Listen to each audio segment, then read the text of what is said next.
This is CBC Winnipeg News.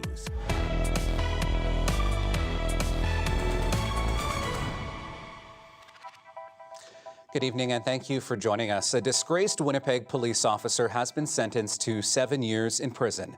Elston Bostock learned his legal fate after pleading guilty to corruption and drug charges. And as the CBC's Josh Crabb reports, the joint sentencing recommendation came after the judge revealed he was considering a much harsher sentence. And I don't think the drug dealer's going to come back and claim that Coda left line out. I don't think that's going to happen.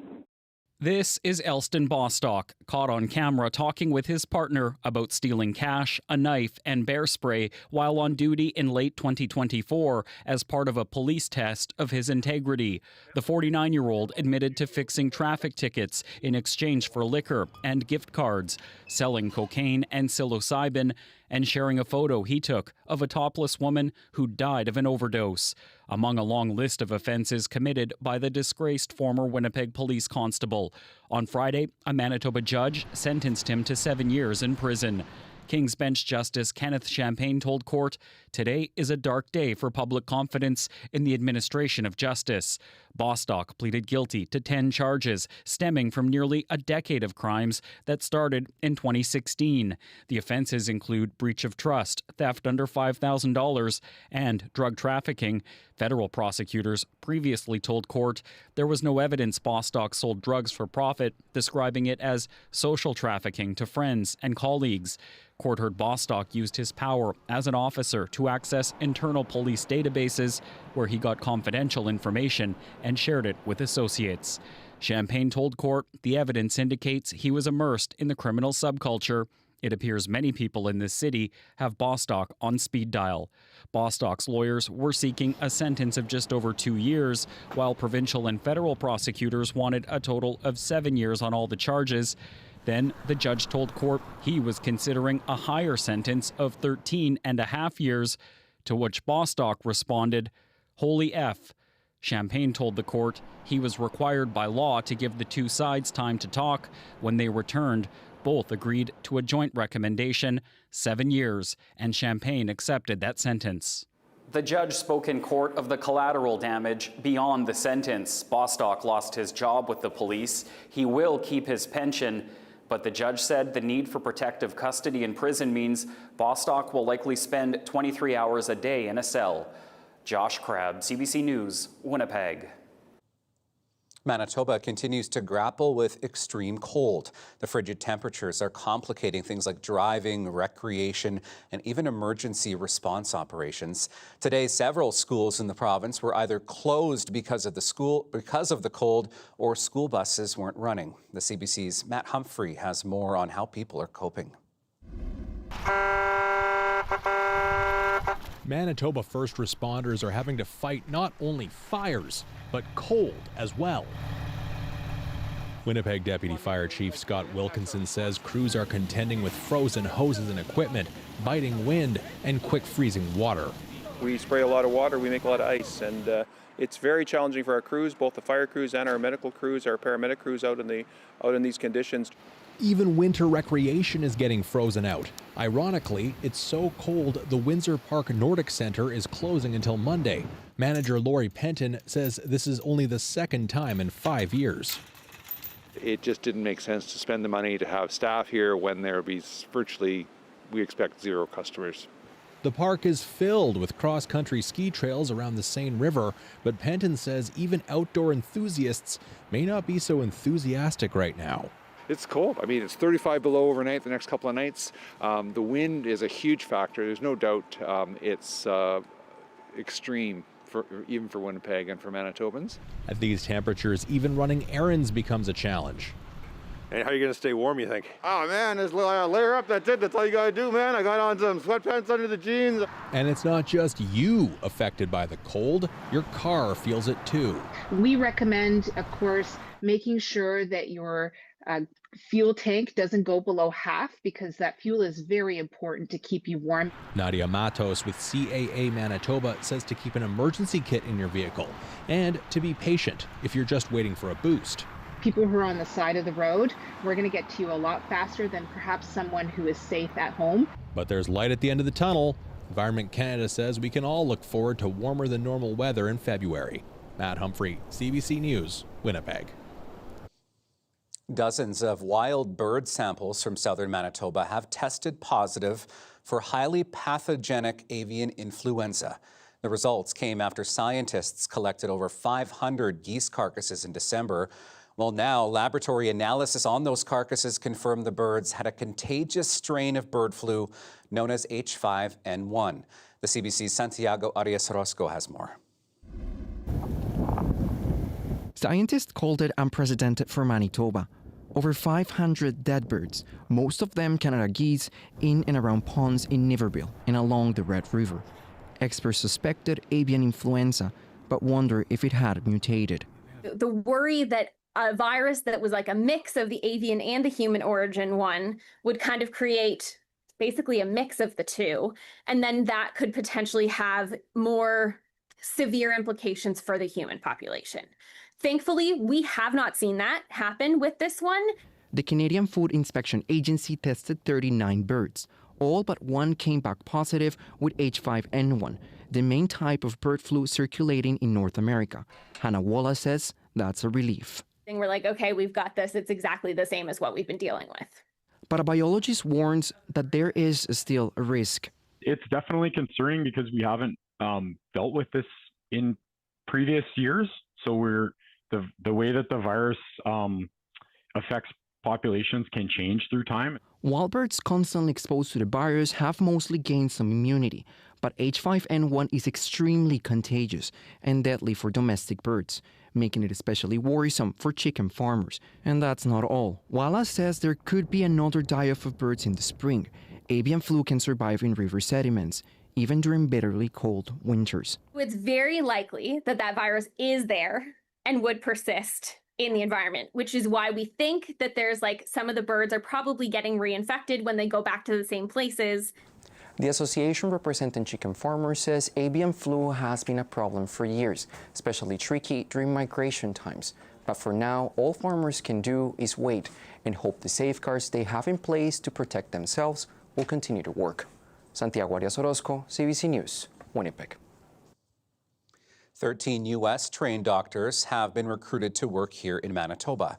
The province says it is part of ramped-up efforts following the opening of its Healthcare Retention and Recruitment Office in 2024. One doctor who moved this summer from Michigan spoke at a news conference today. He now works at Clinic Community Health. I focus on underserved populations, and that includes LGBTQ+ populations. So I saw sort of the writing on the wall that was going to become more and more difficult to provide quality care to those patients. And I am really passionate about being able to provide care to the people who need it most. The health minister says changes to regulations are making it easier for qualified U.S.-trained physicians to work here. The province says it is also in discussions with dozens more from the U.S. and the U.K. Well, it is cold outside. I probably don't have to tell you that. But in downtown Winnipeg, some creative builders are thinking warm. They are building this year's warming huts at the Forks. They include winning designs from here and all over the world. They include one created by grade 7 students at Bison Run School in South Winnipeg. It is called Warm Up with a Great Book and is shaped like an upside-down open book and includes a little free library.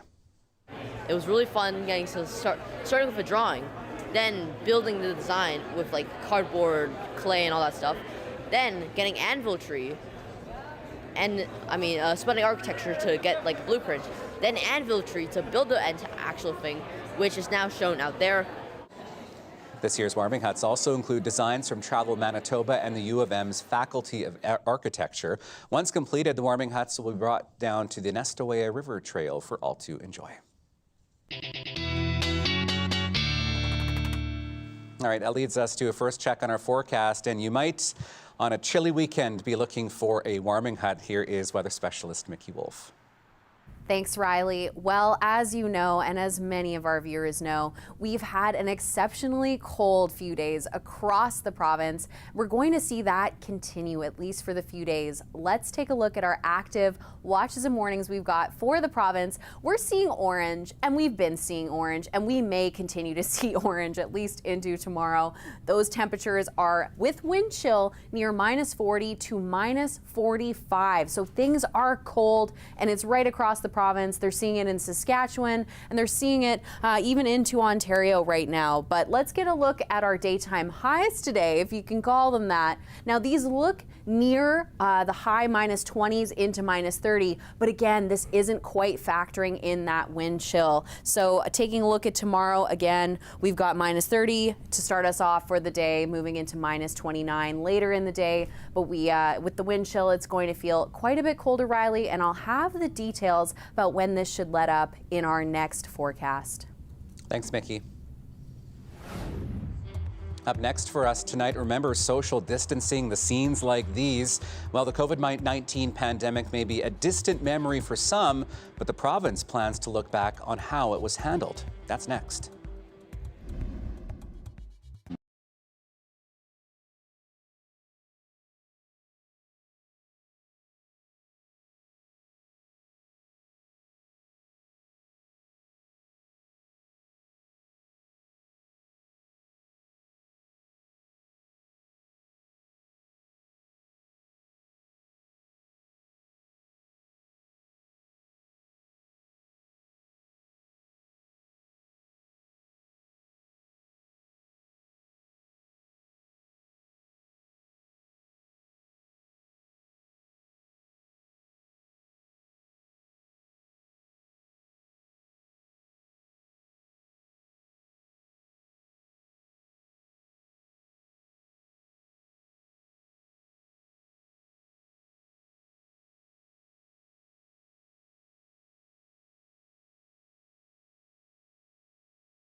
Welcome back. Well, from masks and lockdowns to vaccines and protests, the COVID-19 pandemic left marks many Manitobans don't want to revisit.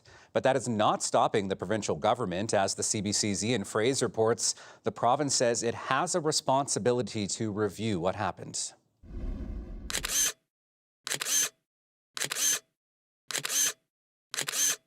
Memories some Manitobans would like to forget.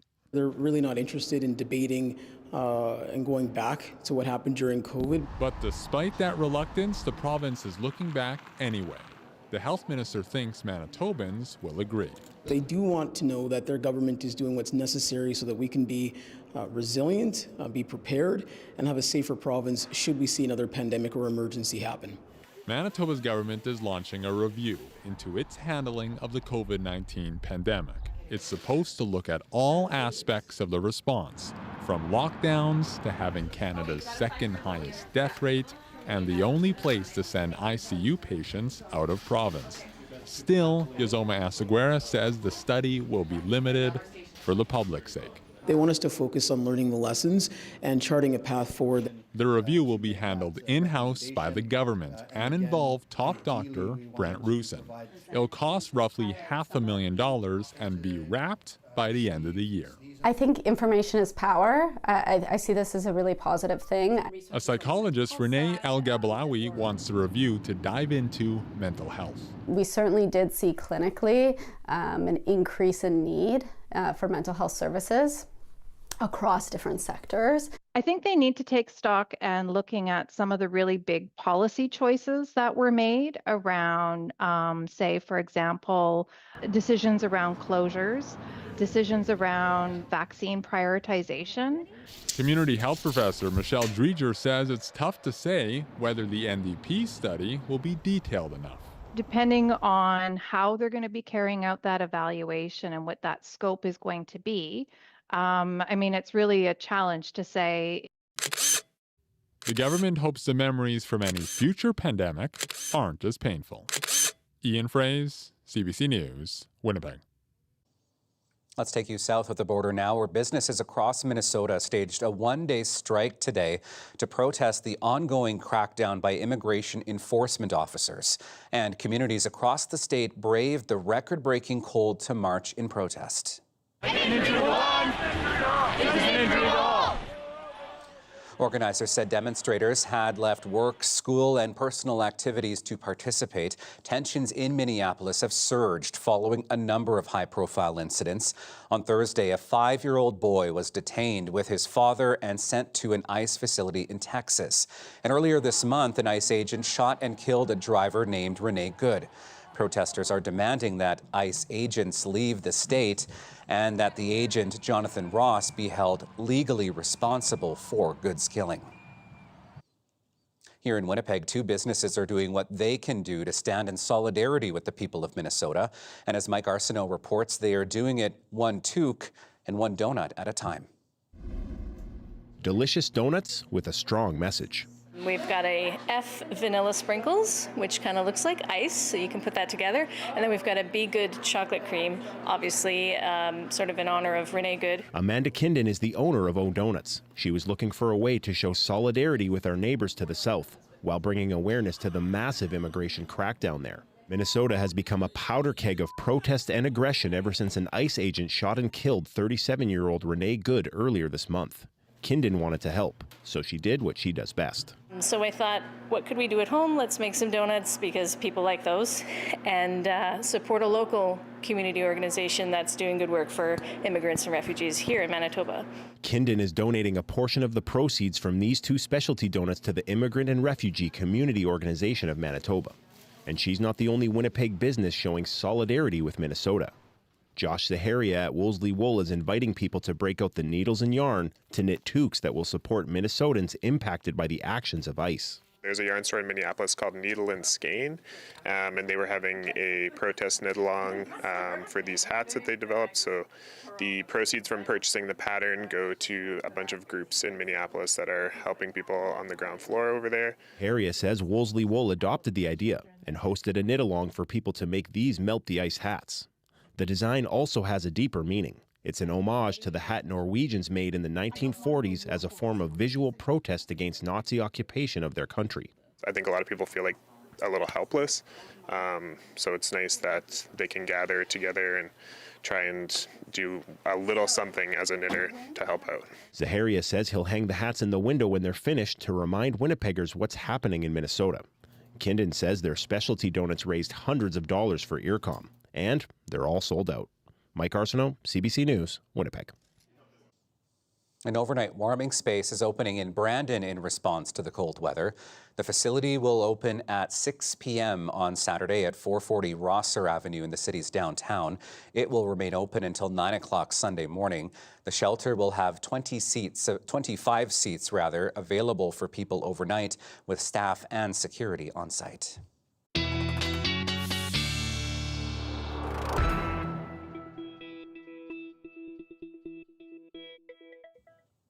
And that leads us to a check on our forecast. Let's bring back weather specialist Mickey Wolf. And Mickey, yes, it may be cold, but I have been enjoying the sunshine.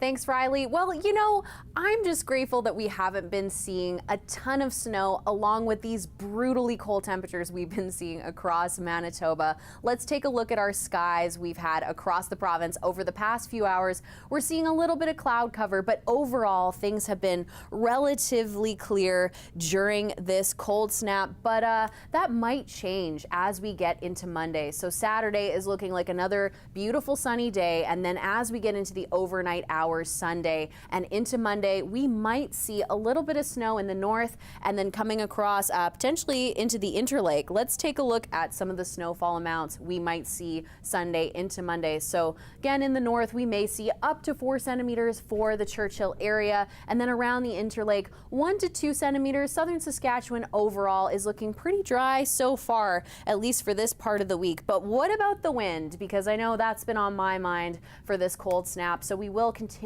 to see that gusting near 50, a little bit in excess of 50 for the north. And then as we get into Sunday afternoon, Brandon is going to see some gusting up to 40, potentially a little bit higher, so that will make things feel quite cold. Winnipeg gusting near 30 as well. So again, that's going to make these cold temperatures feel a lot colder. And we've got a little snapshot here of some of that wind chill we might see tomorrow morning across the province. We're looking well into the minus 40s for most of Manitoba. If you take a look at the wind chill factors kind of up in the left of the screen there, you'll see the freeze time. Now what this is referring to is frostbite. So in these brutally cold temperatures, it's always great to keep in mind how long you'd have outside in less than ideal clothing for the weather before frostbite takes hold. It's dangerous, and it's always a good reminder, especially for our feline friends. If our cats are outside, they might be chilly in this weather, so just keep an eye out on our buddies. We got, speaking of buddies, we got Buddy and Sophie here, courtesy of Ainsley. And if you'd like to see your pet featured, you can send us an email at talkback@cbc.ca. For the next 3 days, we've got a cold Saturday and Sunday ahead of us, and then things start to warm up Monday. Minus 16 has never looked warmer to me. And Riley, I'll have more details about that warm up and what we can expect in our 7-day forecast coming up. Okay, thanks so much, Mickey. A cat nap sounds like a really good idea this weekend. We have more to come right after the break. Stay with us.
Another Inuit woman has come forward to accuse the former head of the Manitoba Inuit Association of sexual assault. Nastania Mullen is the subject of a police investigation involving 3 women CBC News has spoken to. As Karen Pauls reports, it's part of a grassroots social media campaign dubbed Inuit Me Too. Marching to commemorate the 1989 École Polytechnique massacre of 14 young women and lighting the traditional Inuit oil lamp. Just like these flames connect. As we connect, we are stronger. Alexia Cousin says she found her voice. It's an empowering kind of feeling with knowing that you're not alone. Cousin says she's filed a sexual assault complaint with the Iqaluit RCMP against Nastania Mullen, the former head of the Manitoba Inuit Association. There was 2 instances, I realize now, of like sexual abuse where I was coerced or, where I feel like I couldn't say no. Cousin says she was 15 and Mullen was 1 or 2 years older. She says the relationship was mostly consensual, but sometimes she felt guilted or manipulated into sexual activity she didn't want. Those were not correct actions. Those were things that people shouldn't be doing, is like coercing you into, sexual activity. Their relationship resulted in a pregnancy. Cousin says she and Mullen unofficially shared custody of their daughter for a few years, but Cousin says Mullen's role in the young woman's life has been minimal. Despite repeated attempts, CBC News has been unable to reach Mullen for a comment. He is the subject of other accusations stemming from a grassroots #InuitMeToo campaign on social media. I was a young teenager and I was so confused and totally caught off guard. CBC News has spoken to 2 other women who have filed complaints with the RCMP and Ottawa Police Service. 36-year-old Ruth Gustaw wishes she'd gone to police more than 20 years ago when she alleges Mullen sexually assaulted her in his mother's Iqaluit home while visiting his younger sister, her best friend. That could have just saved so many other people. Like, I cry for those other people that are too scared to come forward.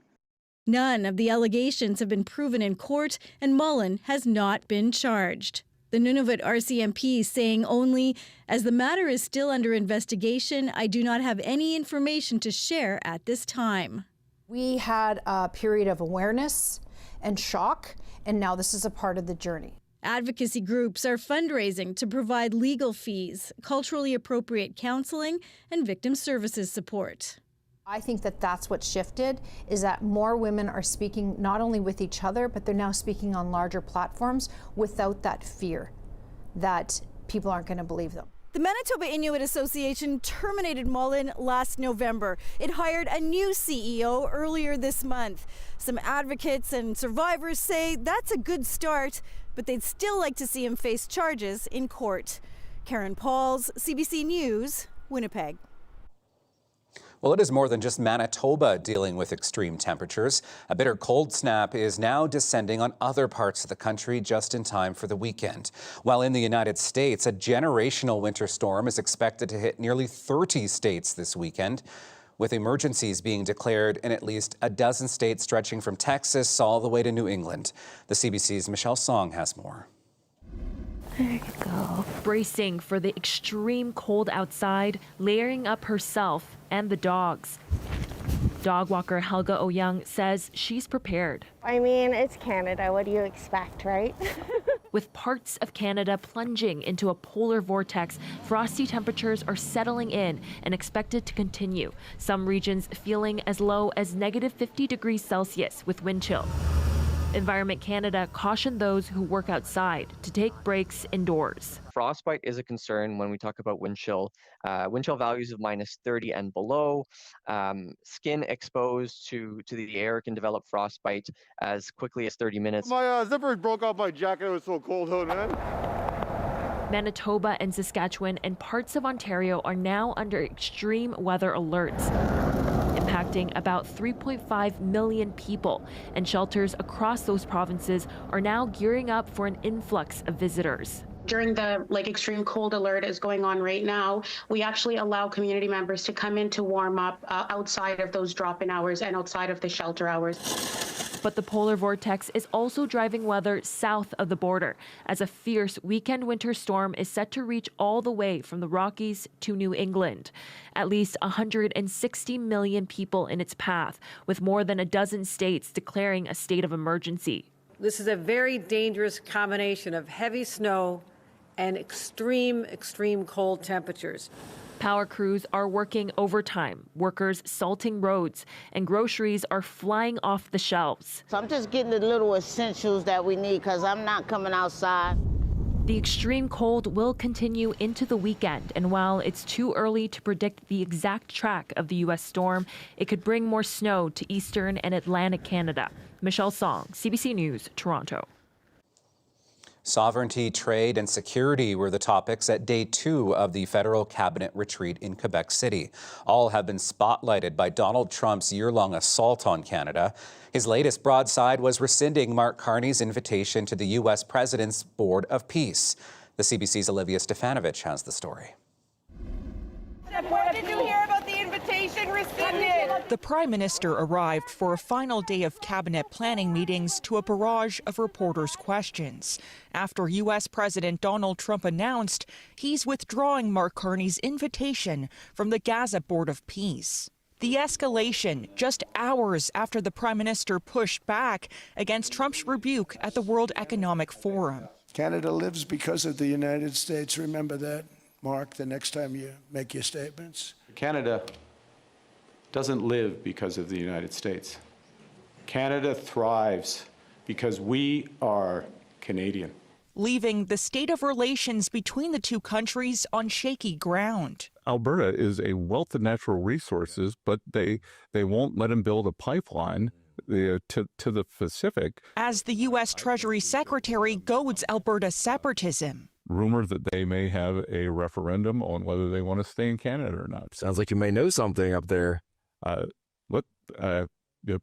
People are saying. People are talking. People are talking. The response from Cabinet? Canada survives because of what Canadians do. Careful not to increase tensions any further. We have a strong economy to make the decisions that keep our country sovereign. And that does not mean that you reply to any comment. And if this country wants to survive and thrive, we're going to have to find ways of overcoming these kinds of differences. And according to one of the experts who was invited to speak to Cabinet, it also means changing the way the federal government works drastically. The biggest challenge is to act fast, in a responsible way, but fast. We have to pick up the pace in Canada because the world is moving so quickly. It can't be business as usual. Carney will brief the Liberal caucus on the plan moving forward over the weekend before Parliament returns from its winter break on Monday and the Prime Minister prepares to meet with premiers later in the week. Olivia Stefanovich, CBC News, Quebec City. The Canadian accused of running a murderous transnational criminal empire has been arrested. The FBI says former Olympian Ryan Wedding was taken into custody in Mexico and is now in the United States. The CBC's Thomas Dagg has more. After a decade on the run, Ryan Wedding is a fugitive no more. The FBI escorting him off the plane from Mexico to face charges in California. A dramatic arrival for America's most wanted Canadian. He went from an Olympic snowboarder to the largest narco trafficker in modern times. He is a modern day El Chapo. He is a modern day Pablo Escobar. The FBI, RCMP, and others announcing Wedding's arrest in front of a jet that transported Kash Patel back to the U.S. after he met Thursday with top Mexican officials. Within hours, Wedding was captured by Mexican security forces, surrendering to U.S. authorities after talks with FBI negotiators. We can finally say that our communities, our countries are much safer with the arrest of Ryan Wedding. Ryan Wedding from Coquitlam. Once a Team Canada snowboarder who made it all the way to the Olympics in 2002, Wedding later climbed the ranks of the underworld, allegedly becoming the single biggest cocaine importer to Canada. The leader of a criminal enterprise linked to dozens of murders, including the mistaken identity shootings of a family in Caledon, Ontario. This cocaine from Canada, I'm certain, went all over the world. And so this guy was very significant. Last month, Mexican authorities turned up the heat on Wedding, raiding 4 properties linked to him, seizing dozens of high-end motorcycles, artwork, even his snowboarding medals. There was a pretty good idea of where he was, who was protecting him. Dozens of Wedding's alleged associates have already been arrested, including several in Ontario. They face extradition to the U.S. and long prison sentences. As for Wedding, he's already been flown to California, where he'll appear in court on Monday. Thomas Daigle, CBC News, Toronto. The United Nations Human Rights Council has held an emergency session on recent protests in Iran, with the body's High Commissioner denouncing the government's crackdown.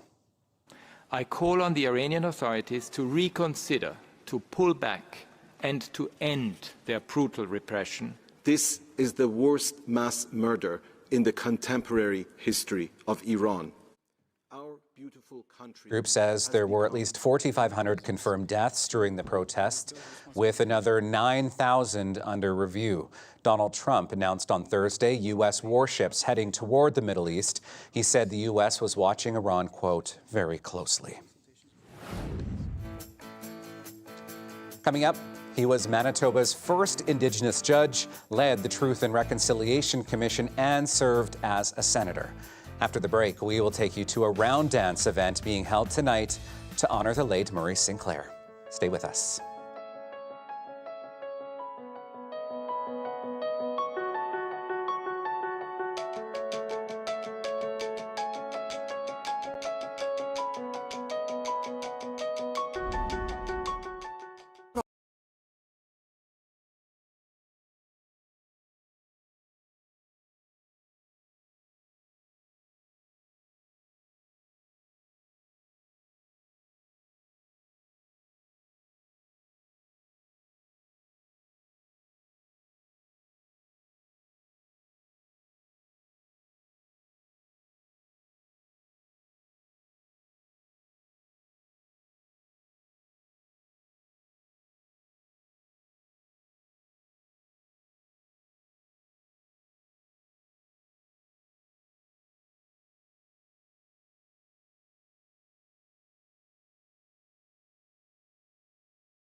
A round dance is underway in Winnipeg tonight in honor of the late Murray Sinclair. Sinclair, who was Manitoba's first Indigenous judge, led the Truth and Reconciliation Commission and served as a senator, died in November of 2024. The CBC's Gavin Axelrod is at the RBC Convention Centre, where a crowd has gathered for that event tonight. Gavin, walk us through what's happening there. Yes, Riley, like you mentioned, we're here at the RBC Convention Centre, and it's because of all those contributions to here in the province and here in Canada, Murray Sinclair, that they're having this round dance in a way to honor him. And as you can probably hear behind me, there's lots of singing, lots of drumming.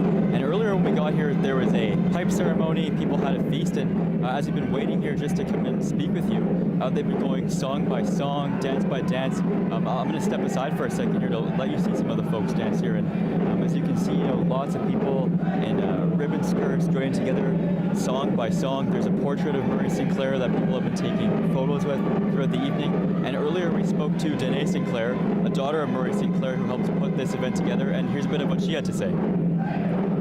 First question I want to ask you is, how are you feeling about tonight, and what was it like to sort of put this all together?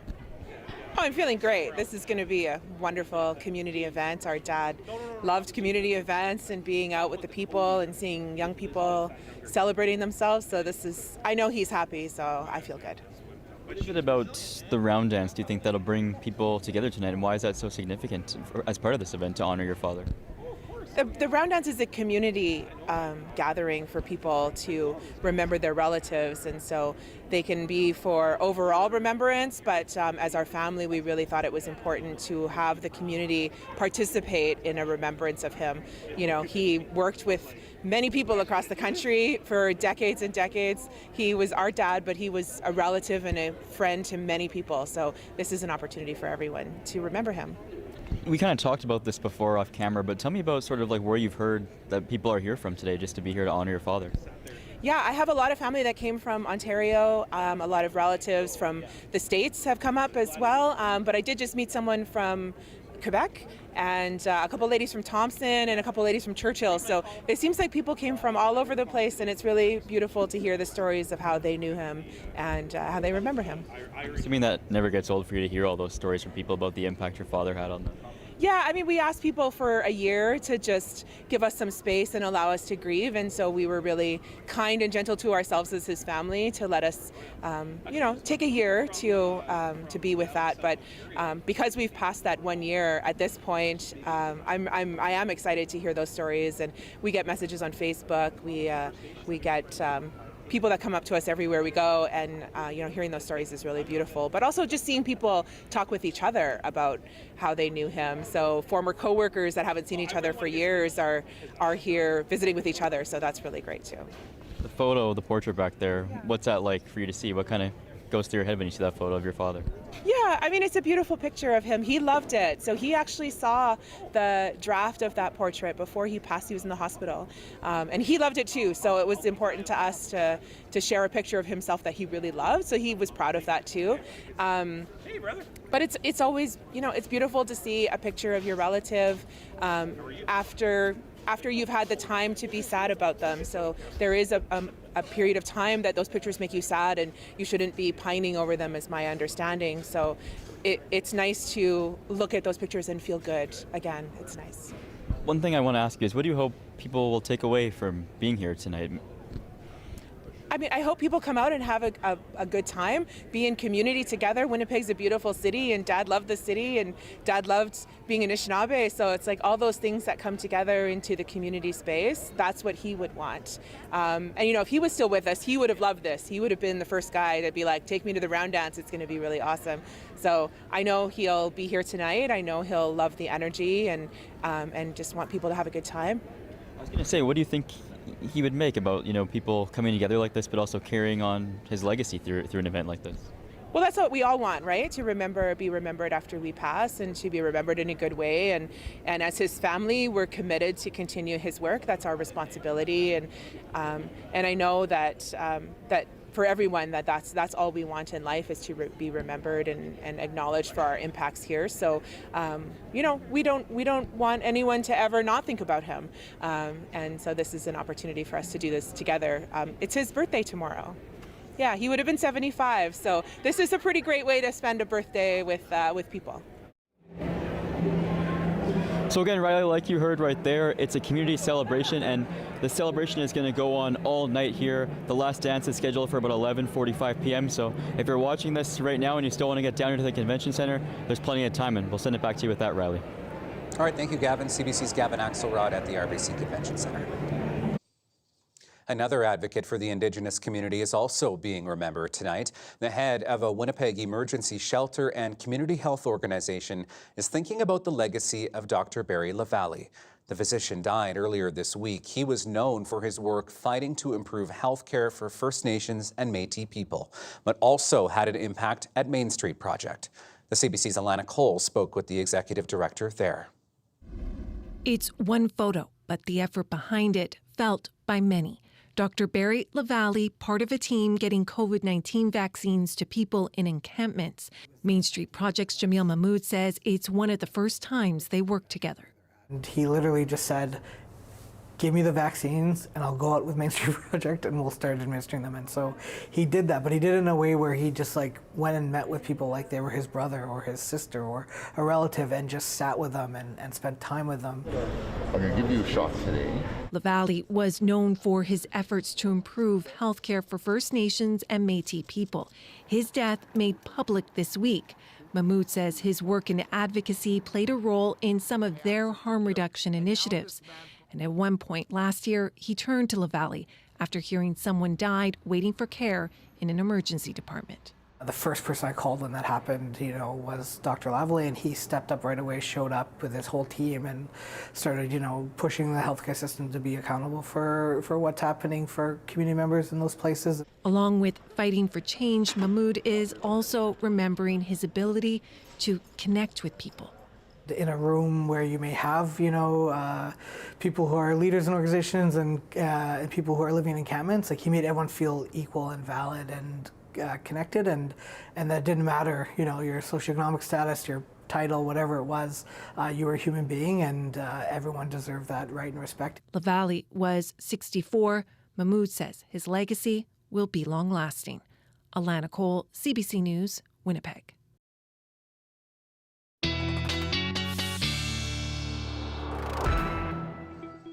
All right, let's get back to weather specialist Mickey Wolf now. And Mickey, while the cold weather might have some benefits, it also does come with some risks as well. Thanks, Riley. Well, things have been cold. For folks just tuning in, we're still in that active orange level warning from Environment Canada. Let's take a look at that because I know it's been a familiar sight over the last few days. And yes, it's still active today. We are seeing orange across the board. That is sort of the mid-tier for Environment Canada's watches and warnings rating system. So this is a high impact system and it's a high forecast confidence. As we all know, we've all been feeling it. It's been super cold, but what do we need to keep in mind in this cold temperature? I know sometimes I forget, but these very, very cold temperatures can be dangerous. These are our frostbite risk numbers here. We've got, again, wind chill -40 to -47, 10 to 5 minutes potentially for frostbite to set in if we're not bundled up to the max in this kind of weather. So it's always a good reminder, folks, because, sometimes we get stuck outside a little bit longer than we'd like to. And we're definitely seeing this cold snap across North America, extending all the way into the Maritimes right now. We are seeing an exceptionally cold system affecting folks here in North America, even down in Nashville. They're looking at cold temperatures down to -1, Yellowknife down to -33. So things are looking cold all over, but definitely we've seen some of those more chilly temperatures in Manitoba and on the prairies overall as well. But what are we expecting into tomorrow? That's what I'm looking forward to because, Monday will be closer. Never thought I'd say that, but I'm looking forward to skipping ahead to Monday. We've got those overnight temperatures in the south down into the -30s, and very similarly for the north. Again, the wind chill factors we just saw going to make things feel a lot colder. We will see those cold temperatures continue. Base temperatures near -30 for the north and much of the same for the south. We're hanging out in that -20 to -30 zone. But again, wind chill going to make things feel cooler. I will say it until I'm tired of saying it, folks. And Monday can't come quite soon enough. And Riley, I don't know about you, but I am looking forward to when things start to warm up. Minus 16 is going to feel nice and balmy by the time we get to Monday. For sure. Thanks so much, Mickey. You just have to bundle up for it, that's all. TikTok is staying online in the United States. The app's Chinese parent company has finalized a deal to avert a U.S. ban. The agreement will create a majority American-owned joint venture to run TikTok in the States. The Biden administration passed a law in 2024 requiring the app's owner to divest its U.S. operations or be shut down. Still ahead, a BC teenager has found a creative way to bring people together. We will share her puzzling plan in our daily lift. Stay with us.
Well, you know, it feels like so long ago, earlier in January, where we saw warmer temperatures across the country, but things feel so cold now. Let's take a look to our week ahead to see if things improve, which Spoiler alert, they will. Monday into Wednesday, we are seeing those temperatures near -16. That is going to feel so much warmer than what we've been seeing over the past few days in Manitoba, with those wind chill factors near -40.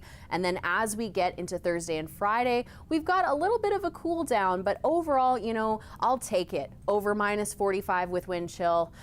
So I'm looking forward to the week ahead of us, Riley, for things to warm up and hopefully stay that way into February. Fingers crossed. For sure. Thank you, Mickey.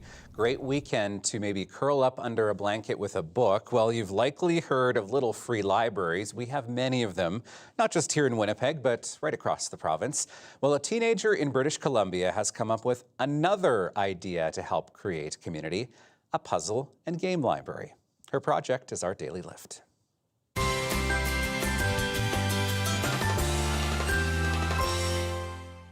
My name's Allison.